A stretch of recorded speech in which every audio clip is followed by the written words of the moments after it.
Today we're diving into the life and ideas of Ralph Waldo Emerson. Emerson was a key figure in American spirituality and philosophy, whose struggles, vision, and contributions have shaped not only the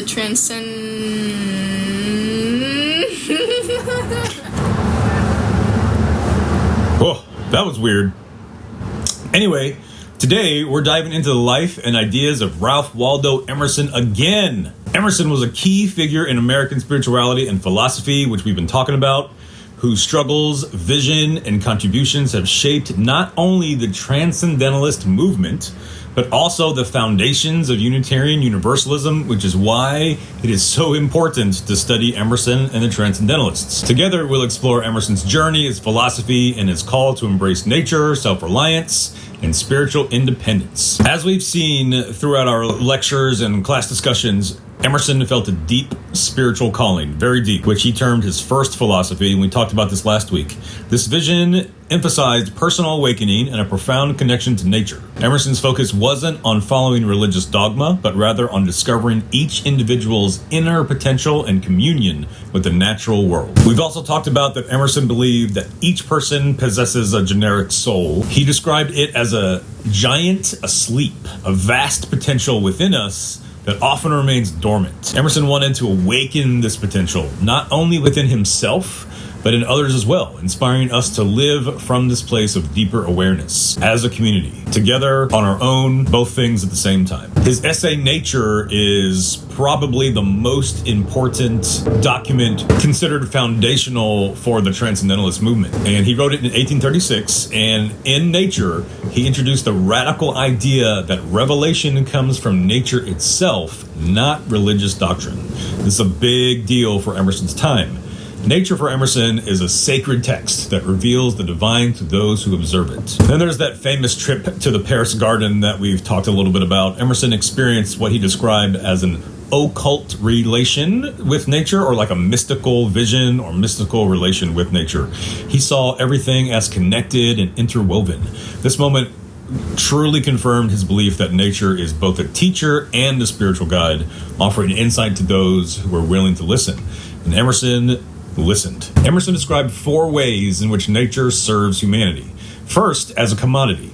Nature provides for our basic needs, from food to materials for shelter and trade and things like that in his day. Second, as beauty. Beyond utility, nature offers joy and peace, restoring the human spirit, which is a very important thing. Third, as language. Nature speaks to us, embodying symbols and metaphors that connect human thought to the divine. And finally, as discipline. Through nature's observable patterns and moral laws, we learn lessons that promote ethical and spiritual growth.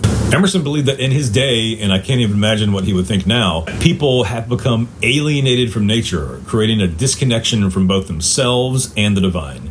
To restore this unity, he encouraged a deeper alignment with nature, which he believed would foster a sense of universal spirit. And just as a quick reminder, remember when Emerson mentions the divine, divinity, God, it's not talking about the God you grew up learning about, the God that is outside of nature, outside of our immanent world, the natural world, transcendent somewhere and reaching down into reality. No, Emerson's God is the God of pantheism that exists in everything and is everything. That's what Emerson is talking about, the immanent God, not the transcendent God. Emerson often wrote about experiencing ecstasy. He described this as a moment when he felt his own ego dissolve and he was connected to the universal spirit. In nature, he felt like a transparent eyeball, nothing yet part of everything. This sense of oneness became a metaphor for his philosophy, representing the unity he felt with all existence. Moving on from the essay Nature to the American Scholar Address, which is a very important moment for Emerson. In 1837, Emerson delivered an address called The American Scholar at Harvard's Phi Beta Kappa Society. This speech has been described as an intellectual declaration of independence. In the speech, Emerson outlined his vision of a holistic education based on 3 elements. First, nature, learning interconnectedness through the study of the natural world. Second, the mind of the past, gaining wisdom by studying history and literature. And third, action, applying knowledge through lived experience, moving from thought to action.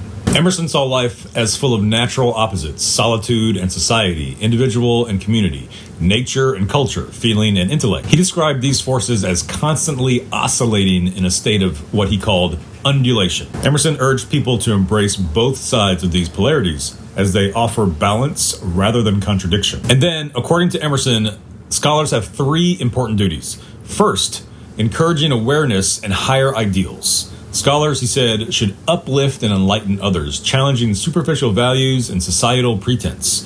Emerson criticized society's emphasis on wealth over wisdom and urged scholars to expose privilege and hypocrisy. Second, celebrating the common.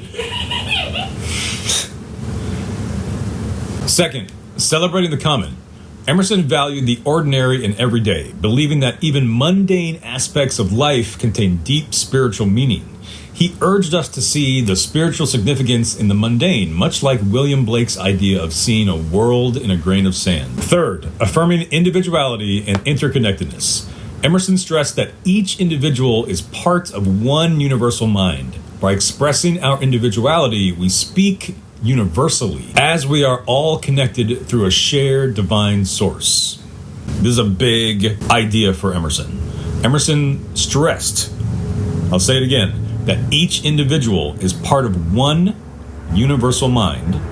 By expressing our individuality, we speak universally, as we are all connected through a shared divine source. And again, I know I just reminded us of this, but when Emerson says divine, he means divine in the world, immanently, naturalistically, naturalism, not supernaturalism.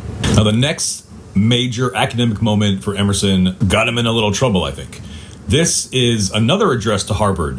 In 1838, Emerson delivered his Divinity School address at Harvard, which challenged Christian doctrines of the time, which was dangerous then, still dangerous now. Emerson argued for an intuitive, personal connection to God, rejecting the need for intermediaries or rigid doctrines. Instead, he championed ecstatic naturalism, the belief that the divine is continually revealed through nature. He criticized Christianity's focus on Jesus and argued for ongoing revelation, where divine truth is accessible to all.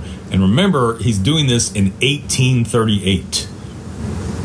Emerson's address led to significant backlash. He saw Jesus as a moral exemplar, not a divine figure, and denied the personality of God, viewing God as an impersonal force present in all nature.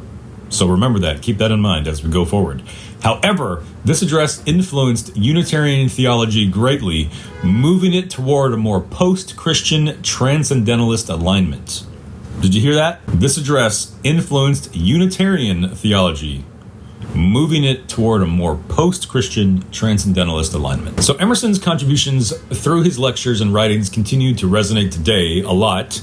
His emphasis on self-reliance, direct experience of the divine, and the interconnectedness of all life reminds us of our capacity for spiritual independence and our place within the larger universe. Emerson's ideas invite us to seek wisdom beyond convention, to embrace holistic education, and to recognize the sacred in every single aspect of life. That's a big thing for Emerson, and a big part of what I think faith formation should be moving toward. As we reflect on Emerson's legacy, consider how his teachings might apply to our own lives. How can we live from our inner potential, connected with the natural world around us, and find unity in the polarities of our own experiences? Emerson's philosophy encourages us to embrace the journey of self-discovery and spiritual independence, a journey that is still relevant and transformative today.